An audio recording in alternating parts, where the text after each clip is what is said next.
police released few details of the crime and spoke little of the suspect, but neighbors say he regularly acted aggressively and swore at adults and kids in the neighborhood. News specialist Jed Bull is live in Ogden, where that shooting happened in that neighborhood. Jed? Yeah, Ashley, that gun battle happened right here on Jackson Avenue, right in front of the suspect's home.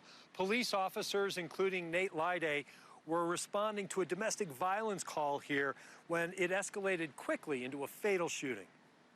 Boom, boom, boom, and then pap, pap, pap, pap, it was that fast.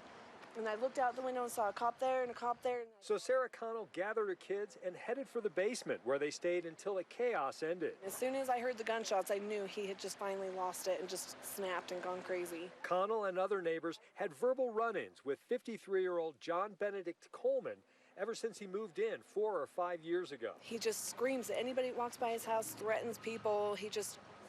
He's crazy. Yesterday, police say a woman called 911 shortly after noon, reporting that her husband had threatened to kill her.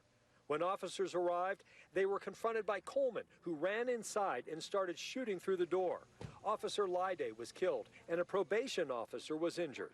I think I can see their backyard. Connell, just 2 doors down, says her kids played with Coleman's kids when they first moved in, but after one of his kids got hurt while playing around, he turned on her kids when they went to apologize. He met him at our hedge right there and started screaming at him and threatening them and threatening my husband and not to come on his sidewalk or his road ever again.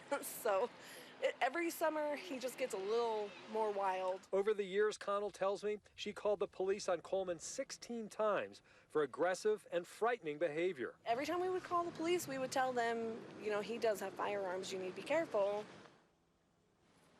Yeah, police have responded to the home numerous times, and they tell me that Coleman has a criminal record that spans several states. Guys?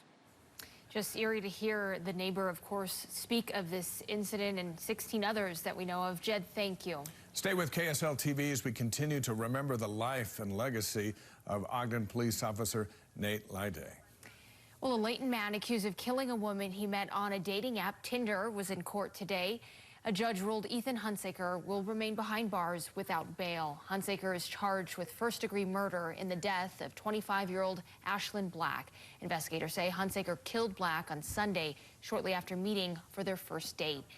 And we want to remind you, if you or anyone you know is in a domestic violence situation, there is help available 24/7. Call the domestic violence hotline at any time, 1-800-897-LINK, and a counselor can get help and get you to a safe place.